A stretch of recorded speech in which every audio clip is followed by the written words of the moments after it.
some even more interesting guns than usual for you over the next few videos. And I'll start out with what was described to me as a poacher's gun. And it arrived and I thought, wow, what a well-made weapon. I expected something homemade. I had seen pictures, but this is actually quite remarkable and very well made. So what is it? It's a 16 gauge. This weighs about 2 pounds. I didn't weigh it on a scale or anything, but very light. In order to load the poacher's gun, and I'm saying it's a poacher's gun because that's why I bought it and that's how it was described.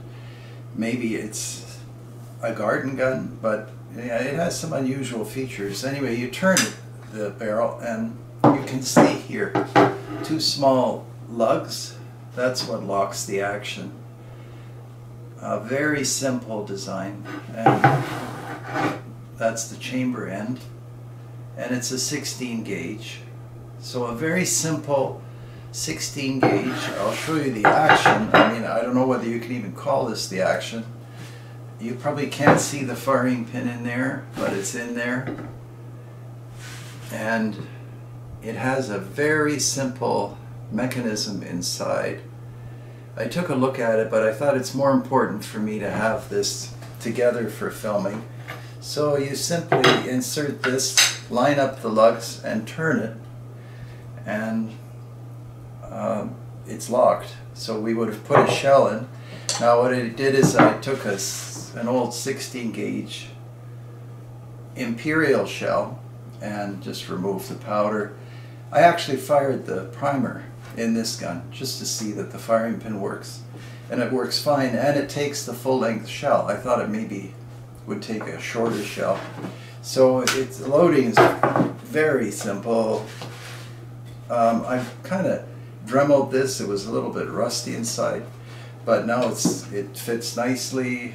Rotate the lugs, line them up, and turn it.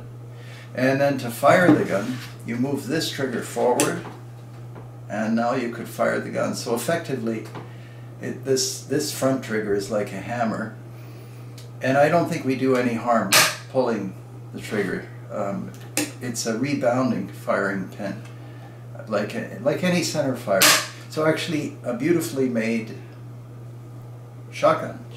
Well, it happens to be a shotgun in this configuration, but I was already thinking you could put anything on here. And removal of the spent casing.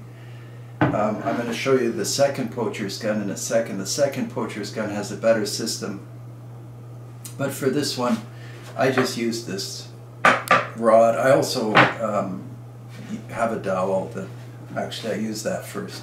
Anyhow, so very simple. And now watch this. You turn this and the buttstock comes away in 2 pieces. I think Chiappa makes a 3-barrel shotgun that has a similar system, and this is not badly made. I'll try to set this down. If we could focus in on this and this, you can see this is not homebrew. This is a properly made firearm, and even the checkering is decent. So the whole thing makes me wonder about this poacher aspect of things, but I ended up reading all about poachers and poaching. I got it lined up the wrong way. There we go. And I didn't know much about poaching, but going back a few hundred years, that was quite a serious criminal offense, and the punishments were very severe, mostly involving death. So again, I don't know when these were made or how old they are. Some aspects of this particular one makes me think it's not that old, but it could be, and it even has a steel fitted butt plate. So maybe somebody out there knows whether this really is a poaching gun or a garden gun. Or I suppose the use of a gun is never defined quite by the manufacturer. But quite a unique piece. So I mean, the whole thing, you would take the barrel off and then turn this, and that's all you have. And certainly that has to be one of the most convenient little guns I've ever seen. So that's pretty amazing to me. Now, in some ways, this one is even better, but it's not as compact. This one has, I think, what I would call an action. And here's a cool thing. I don't know if we can focus in on this serial number. There's actually a serial number on here, and I looked at some of these markings, and it seems to me that this might be from a Belgian proof house. And I had to take my magnifying lens and look, and you can see that the stock has pulled away from the action. Very common on this, well, on many old guns. And of course, it's easy to refit this. You have to just remove some metal here and then reseat the action. And I'm not sure if this is a trigger plate action or not, but you simply refit the tangs and then it's all back together. So how does this one work? Well, it's a little different from the other one. You can see it has a longer receiver ring or a shroud here that the barrel sits in. And then to remove the barrel, you push this lever down and rotate the lugs. Right there is the main thing. And then the barrel comes off. And here you have the flange I was telling you about. So because they removed some metal here, I was able to remove the shell with my fingernail. But it's, again, after firing there's a little bit of pressure, especially with the paper cartridges. So you could remove it either way. Anyway, it's not a big science to get that done. And here's this amazing action. Just look at this thing. Now, this, again, if it's supposed to be a poacher weapon, I don't know exactly how the factory would advertise this with a, this is our crime line. I don't know, but that's what they said, so maybe that's true. Anyhow, this needs refitting and some of the parts are a little loose, but it still works and it works well, and the release, everything goes the way it should.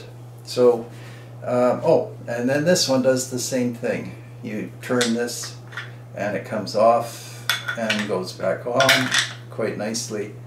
Maybe some adjustment needed there. Actually, no, there's no adjustment needed. So that's the buttstock. And now watch this. So you have these two parts.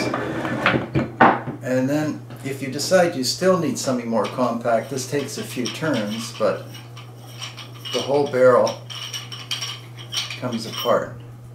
So that would be your whole poacher setup, and it's a remarkable thing. I have to say, it's not often I receive something that's this unique. It's just a very well-made firearm for, I suppose, a specific purpose, and of course you can put it together any which way. Can be short like that, I suppose. Could be shorter still if you wanted it to be. Or take this off. That's fully operational still. And I don't know. Now, one can be funny. I mean, that would probably accommodate a suppressor, but I can't picture a suppressor and a Trijicon on this one. So yeah, quite a unique pair of guns. I simply didn't expect them. And I look forward to your comments, because I'm sure there are people in Europe that have these that can tell me more. Very little information online, a lot of information about poaching and how all the game belonged to the Crown, and it was a serious offense and people were starving and still being executed for shooting rabbits, but thankfully times have changed. Which one do I prefer? People often ask me questions like that, so I would have to say this one is the winner, just because it doesn't look like anything. It doesn't even look like a firearm. I guess the triggers tell you something, but it doesn't really tell you which direction to hold it because of these unusual triggers. Just a remarkable piece. And this one is probably better made than that one. And again, on this one, no serial number, no nothing on this. Single shot 16 gauge poacher's gun. So yeah, that's about all I can say about it, because I don't know much more to share with you. And thank you very much for watching. Some of you have joined me on Patreon, and that makes a big difference.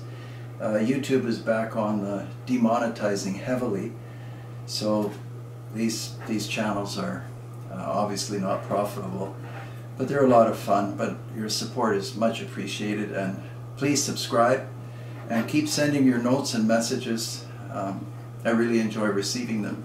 And stay healthy, and we'll see you on the next video. Take care.